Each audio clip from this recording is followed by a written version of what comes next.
안녕하세요. 부동산 정보를 쉽고 빠르게 찾을 수 있는 방법을 알려드리는 부동산으로 부자대유입니다. 오늘 소개할 정보는 부동산 시장에서 필수라고 할 수 있는 부동산 디스코입니다. 부동산 디스코는 부동산 정보 검색의 플랫폼인데요. 전국의 매물 정보, 그리고 실거래가, 그리고 부동산 시세, 그리고 입지 분석 등을 한눈에 볼 수 있는 사이트입니다. 특히 부동산 중개사뿐만 아니라 개인 투자자들도 많이 활용하고 있는데요. 왜 많은 사람들이 디스코를 사용하는지, 어떤 장점이 있고 또 단점이 있는지 지금부터 간단하게 알려드리도록 하겠습니다. 참고로 저같이 부동산 중개업 하면서 사용하다 보니까 나름대로 유용한 시스템이라고 판단돼서 공유하게 되었습니다. 혹시나 이해가 안 될 수 있는 부분이 있으시면 언제든지 연락 주시기 바랍니다. 제가 아는 한도 내에서 자세하게 설명을 해드리겠습니다. 자, 그러면은 부동산 디스코의 장점을 먼저 알아볼게요.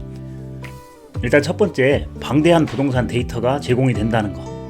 일단 우선 전국적으로 실거래가, 그리고 공시지가, 그리고 시세, 그리고 임대료 같은 정보들을 한 번에 확인할 수 있습니다. 그리고 아파트뿐만 아니라 토지, 또 상가, 오피스텔 등 다양한 부동산 유형에도 검색이 가능합니다. 그리고 두 번째로는 상세한 입지 분석도 가능한 부분인데요. 학군이나 교통이나 편의시설 등 다양한 요소들을 고려해서 입지 분석 서비스가 또 제공이 됩니다. 특히 투자자들한테는 중요한 이 수익률 계산 방법도 있는데요. 이런 기능들이 지원이 된다라고 보시면 됩니다. 그리고 세 번째로 또 다양한 필터 기능이 있습니다. 원하는 대로 내가 매물 검색을 할 수도 있고요. 그리고 실거래가나 이 부분도 검색을 할 수 있습니다. 또 지역, 가격대, 면적, 그리고 용도, 그리고 다양한 조건으로 설정을 해서 원하는 매물을 쉽게 찾고, 그리고 실거래가나 이 부분들도 찾을 수 있는, 그래서 시세 파악이 아주 용이한 그런 부분들이 있습니다. 그리고 부동산 중개사라면은 보통 매물 비교하고 할 때, 특히 이제 토지 거래 많이 하시는 부동산 중개사분들은 이 디스코를 많이 효율적으로 사용을 하고 있습니다. 다음으로 단점을 보면, 첫째로 실거래가 정보는 정부 데이터와 연동이 되지만 개별 매물 정보는 등록된 중개사에 따라서 업데이트 속도가 다를 수 있습니다. 그러다 보니까 정보의 업데이트 속도에서 약간의 단점을 보이고요. 둘째로 무료로 사용할 수 있는 기능이 많지만 깊이 있게 투자 분석을 위해서는 유료 서비스를 이용을 해야 된다는 거, 이런 부분들. 세 번째로 수도권과 주요 도시의 데이터는 풍부하기 때문에 유용한데요. 일부 지방 소도시의 정보는 상대적으로 부족하기 때문에 약간 단점으로 보일 수 있습니다. 이렇게 간단하게 장단점을 체크해 보았는데요. 실제 부동산 디스코를 활용하는 부분을 예를 들어서 알아보도록 하겠습니다. 자, 앞에서 말씀드린 디스코, 부동산 디스코에 대해서 실전에 한번 들어가서 보겠습니다. 접속을 해보죠. 자, 그러면 네이버에서 부동산 디스코 이렇게 검색을 하시면요, 이렇게 나오죠. 토지 빌딩 상가거래 시작 디스코. 자, 이렇게 들어가게 되면 화면이 이렇게 뜹니다. 자, 이 부분은 빼고, 자, 이렇게 되면 지금 현재 제가 있는 위치 부분을 기준으로 해서 위치 기반으로 해서 뜨거든요. 자, 이 부분은 이렇게 좀 확대를 해버리면 지금 주변에 이렇게 다 이렇게 금액들하고 이게 나와 있죠. 이 부분들은 뭐냐면 실제 거래가 된 금액들이고요. 여기 분홍색 표시되어 있는 부분들은 이제 매물입니다. 그러니까 디스코 상에 올려놓는 매물이거든요. 이런 매물들을 공인중개사 쪽에서 이렇게 매물을 올려놓기도 합니다. 그리고 각각 거래된 부분들이 이렇게 각 위치별로 다 이렇게 나오고 있죠. 자, 이런 부분들을 또 필터링하는 그런 어떤 기능도 있습니다. 좌측 상단에 보면 필터라고 있죠. 이 필터 부분을 클릭을 하게 되면, 자, 이 부분에서 부동산 유형을 보겠다라고 하는 부분입니다. 이 부분을 보게 되면 일단 상업용 건물만, 그러니까 모두 해제를 하게 되면 다 지워지죠.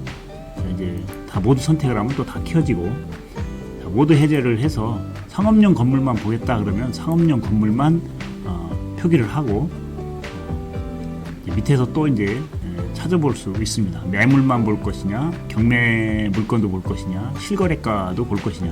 만약에 실거래가는 필요 없다라고 하면 실거래가 꺼놓으시면 되고요. 경매 물건 보지 않겠다라고 하면 경매 물건 꺼놓으시면 됩니다. 지금 여기 보면 노란색 부분이 경매거든요. 이렇게 이제 주황색으로 나와 있는 이 부분은 경매 물건입니다. 이거를 끄겠다. 그럼 이제 매물만 보겠다라고 하면 아까 분홍색으로 되어 있는 부분만 보이겠죠. 자, 이걸 다 끄게 되면 전부 다 꺼집니다. 자, 그리고 이걸 다 혹시 다 켜놓고 이제 보겠습니다. 이제 거래 기간도 제가 이제 2023년부터 현재까지로 되어 있잖아요. 이 부분을 다 풀어버리면 2006년부터 나옵니다. 2006년부터 현재까지 거래된 내용들이 다 표기가 되는데요. 자, 이 부분은 또 그리고 가격도 내가 조절을 해서 볼 수 있습니다. 얼마부터 얼마까지 이렇게 조절할 수 있습니다. 이 부분에서 자기가 원하는 대로 필터링을 하실 수 있습니다. 저는 이제 보통 거래 금액을 한 2, 3년 안쪽으로 다 합니다.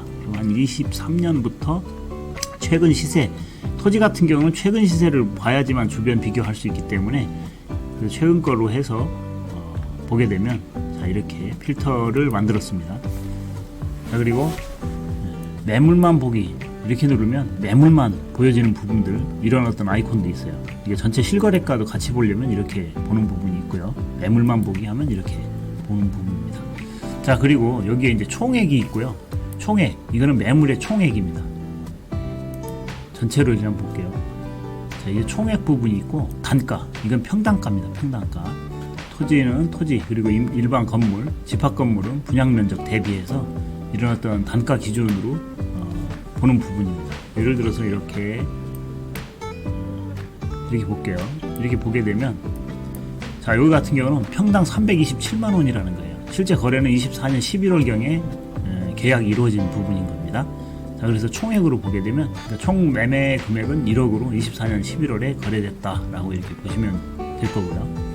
자, 여기서 또 다른 기능이 또 있다라고 하면, 자, 이제 단가로 보통 놓고 보니까 이렇게 단가로 놓고요.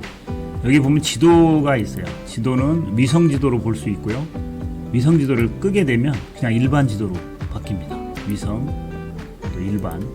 자, 이제 지형을 보겠다라고 하면 지형을 하게 되면 이제 임야나 이런 부분들을 볼 때 지형으로 보게 되면, 예를 들어서 위성으로 한번 볼게요. 임야나 이런 부분들을 볼 때, 이쪽으로 볼 때요. 자, 위성 끄고 지형으로 가게 되면 이렇게 그 높낮이 부분이 이렇게 등고선하고 이렇게 보여지는 부분입니다. 자, 이렇게 보여지죠. 자, 그리고 이 부분에서 또 지적을 볼 수 있어요. 이제 이렇게 아까 그 부분 다시 가볼게요. 자, 이 상태에서 지적을 놓게 되면 이렇게 필지가 다 보이죠. 필지 잘린 부분들이. 자, 이런 부분들로 이렇게 나눠서 볼 수 있다라고 하는 거. 위성과 지적을 같이 결합해서 보게 되면, 위성 보고 지적을 놓게 되면 대략적인 위치 부분과 지적하고, 이게 뭐 딱 맞아떨어지진 않는데요. 이제 뭐 네이버 지도나 다음 지도로 봤을 때 지적도 키고서 봤을 때 위치가 딱 떨어지지 않는 것처럼 이 부분도 그런 식으로 나옵니다. 그리고 이제 이 디스코 같은 경우는 다음 지도, 그러니까 카카오 맵 있죠? 카카오 맵을 기반으로 해서 만들어지는 거기 때문에 그쪽과 거의 같습니다. 그래서 지적을 이렇게 표시를 하게 되면 최대한 이게 확대를 했을 경우에는 지적이 안 보여요. 그렇지만 한번 이제 축소를 하게 되면 지적이 이제 그다음부터 보여지게 되는 부분입니다. 이거는 사용을 하시다 보면 자연적으로 아시게 될 거예요. 이런 식으로 구성이 되어 있고요. 또 측정도 할 수 있습니다. 측정을 하게 되면 또 이게 디스코의 또 장점이 면적 부분에서 여러 개의 필지를 이렇게 선택을 하면 전체 합을 구할 수 있다라고 하는 부분입니다. 이렇게 여러 개 필지를 이렇게 보통 보면은 그 토지 거래나 이런 부분을 할 때는 필지가 여러 필지가 있을 수 있어요. 그런 필지들은 거래를 할 때 합계 면적이나 이런 부분들 산출할 때 대략적으로 보더라도 이렇게 면적을 찍는 부분이 상당히 효과적입니다. 면적을 이렇게 누르고 이렇게 찍게 되면, 자, 이렇게 하면은 총 3,461평. 만약에 이 부분을 제곱미터로 바꾸려면 이 상단의 평자를 제곱미터로 바꾸게 되면 이제 평방미터로 면적이 바뀝니다. 이게 기본적으로 이렇게 면적을 딱 하게 되면 여기에는 나타나는 게 면적이 있고요. 또 공시지가 대비해서 공시지가 합계가 이렇게 보여집니다. 이 부분은 실제 거래 매매가하고는 좀 차이가 있는 부분이기 때문에 참고용으로만 보시면 될 것 같습니다. 일반적으로 평을 보기 때문에 평으로 놓고 이렇게 보게 되겠습니다. 자, 그리고 면적이 다 면적까지는 설명을 드렸고, 자, 이제 거리 측정도 있어요. 거리. 자, 거리 측정을 하면 만약에 이 필지가 여기서부터 여기까지의 거리를 측정하고 싶다 그러면은 이 부분에서 이렇게 찍으면 자 64m 이렇게 나오죠. 이렇게 좌측에 보면 64m 나옵니다. 여기서 이어서 또 찍습니다. 또 도로까지 이렇게 찍는다. 그러면 이제 39m가 더 추가가 돼서 총 103m 이렇게 거리도 측정할 수 있습니다. 자, 그리고 또 면적이 측정하는 부분이 또 있어요. 이렇게 연필 모양으로 되어 있는 면적 측정인데요. 자, 이 부분은 이렇게 넓게 큰 저기로 해서 이렇게 볼 때 ESC를 누르면 이게 전체가 선택이 되는 부분이에요. 이 부분에 걸쳐 있는 필지들을 다 선택을 해서 얘가 면적을 만들어준다라고 하는 부분들입니다. 자, 이렇게 로드뷰라고 하는 부분이 있어요. 이 부분은 카카오 맵을 기반으로 해서 로드뷰를 보여줍니다. 똑같습니다. 이렇게 로드뷰 누르면 해당 위치에서 로드뷰를 누르면 이렇게 로드뷰를 볼 수 있다라고 하는 거. 그냥 조금 아쉬운 거는 지금 여기에 이 로드뷰를 찍은 시점이 언제인지는 이게 딱 나타나지는 않아요. 이 부분은 카카오 맵이나 이쪽으로 가서 그 찍은 시점을 확인하시는 방법밖에 없을 것 같습니다. 현재는 여기에 그 시점이 표시가 안 되기 때문에 가장 최근 시점으로 이렇게 올려진다라고 보시면 될 것 같습니다. 이렇게 부동산 디스코에 대해 간단히 메뉴를 1편에서 소개해드렸는데요. 더 많은 기능들이 있는데 2편에서 추가적인 부분을 말씀드릴 수 있도록 하겠습니다. 이번 1편 영상이 좋으셨다면 구독, 좋아요 눌러주시고요. 그리고 사용 중에 궁금하신 것이 있으시면 댓글이나 문의 주시면 안내해드리도록 하겠습니다. 구독자분들의 힘을 받아 더 유익한 2편에서 다시 뵙겠습니다. 아참, 직접 사용해 보시면서 나에게 맞는 부동산 매물을 찾아보시고 또 부자되는 부동산 투자 기회를 찾아보는 건 어떠실까요? 부동산으로 부자되요였습니다.